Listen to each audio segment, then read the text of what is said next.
आप सभी साथियों का संस्कृत ज्ञान वीणा चैनल में एक बार पुनः स्वागत है। आज हम आपके लिए लेकर आए हैं र लोप संधि का पार्ट 2 और इसका सूत्र है। कल आपने देखा था, पहले रोही सूत्र को देखा था और उसको समझा था, और आज र लोप की जो दूसरी संधि है, दूसरे प्रकार की संधि है, उसको आप समझेंगे। ढ लोपे पूर्वस्य दीर्घो अड़। इसका सूत्र क्या है मित्रों? ढ लोपे पूर्वस्य दीर्घो अड़। इसका मतलब आप समझेंगे सूत्र का। ढ का मतलब ढ और र। ढ का मतलब, इस ढ का मतलब ढ लोपे में जो ढ है, इसका मतलब क्या है? ढ और र के लोप हो जाने पर क्या? अड़। अड़ का मतलब अड़ का, अड़ प्रत्याहार का। यानी अड़ प्रत्याहार में कौन कौन से वर्ण आते हैं? अ, ई और उ। अड़ का मतलब अ, ई, उ का क्या? पूर्वस्य, यानी पूर्व में स्थित अड़, हमारे अड़ का यानी अड़ प्रत्याहार के वर्णों का दीर्घ हो जाता है। अब यहां पर आप देखेंगे तो और भी समझ जाएंगे, नियम देखेंगे। ढ या र का लोप होने पर उससे पूर्ववर्ती यानी उससे पूर्व में स्थित अड़ यानी अ, ई, उ को दीर्घ हो जाता है। अब आप देखेंगे रोरी संधि में क्या हो रहा था? रा के बाद जब रा आता था तो पूर्व वाले रा का लोप हो जाता था। रोरी संधि ये कह रही थी, लेकिन यहाँ पर जो है रोरी के सूत्र के आगे क्या होना है वो ये बता रहा है।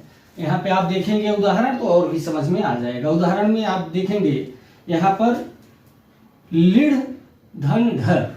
यहाँ पर आप देख रहे हैं लीढ़ धन ढ।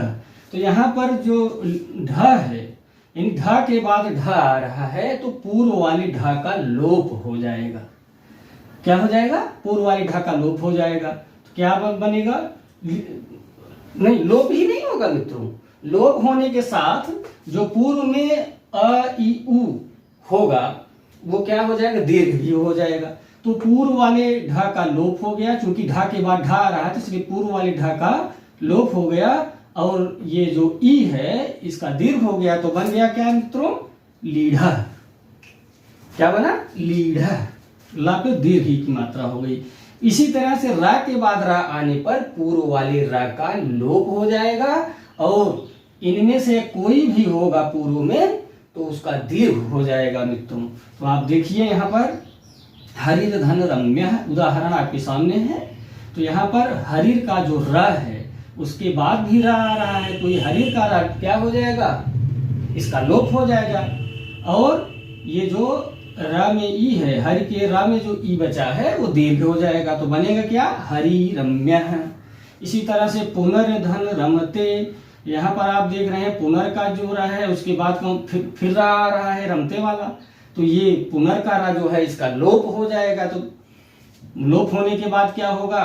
ना में आ है ये वाला, तो इसका दीर्घ हो जाएगा। तो बन जाएगा पुनरमते। बहुत ही इंपॉर्टेंट है मित्रों, कई बार परीक्षाओं में पूछा गया है। इसी तरह से शंभुर धन राजते।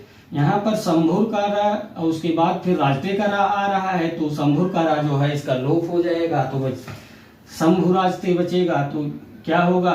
चूंकि ये कह रहा है सूत्र कि अ, ई, उ, इसका क्या हो जाएगा? दीर्घ हो जाएगा। तो यहाँ पर शंभु के भा में जो उ है उसका दीर्घ हो जाएगा शंभु राजते। अगला उदाहरण आप देखेंगे निर्धन रोगा। यहाँ पर निर का रा उसके बाद रोगा का रा आ रहा है, तो पूर्व वाले रा का लोप हो जाएगा, यानी निर का रा जो है इसका लोप हो जाएगा। और फिर जो है नाम पर जो ई है वो दीर्घ हो जाएगा, तो निरोगा बन जाएगा। ये शुद्ध शब्द है और कई बार परीक्षाओं में, अनेक बार परीक्षाओं में पूछा गया है मित्रों, इसको याद रखना है। इसके बाद अगला उदाहरण है निर्धन रसः।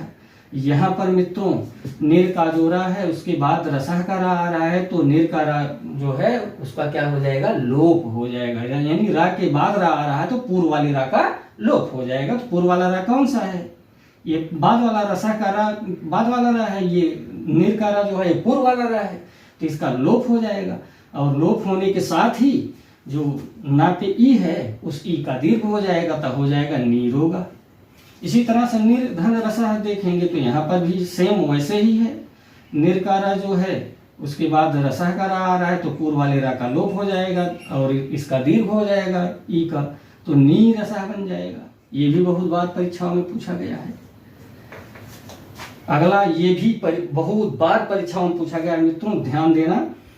अंतर्धन राष्ट्रीय, यहाँ पर अंतर के र के बाद राष्ट्रीय का रा आ रहा है, यानी र के बाद रा आ रहा है तो पूर्व वाले रा का लोप हो जाएगा, यानी अंतर का रा इसका ये क्या हो जाएगा, इसका लोप हो जाएगा।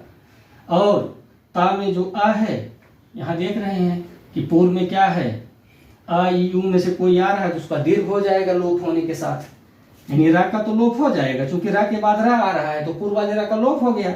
और अगर उसके पहले आ ई उ में से कोई आ रहा है तो उसका दीर्घ हो जाएगा, तो यहाँ ता में आ है तो ये दीर्घ हो जाएगा, तो अंता हो जाएगा। अंता और राष्ट्रीय को आप मिलाएंगे तो अंतरराष्ट्रीय क्या बन जाएगा, अंतरराष्ट्रीय।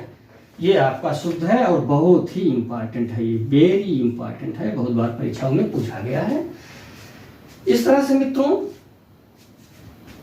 हम पूरी आशा करते हैं, पूरी उम्मीद करते हैं कि यह वीडियो देखने के बाद आप र लोप संधि को अच्छी तरह से समझ गए होंगे और आने वाली परीक्षाओं में इससे संबंधित कोई भी प्रश्न अगर पूछा जाता है तो आप निश्चित रूप से सही करेंगे।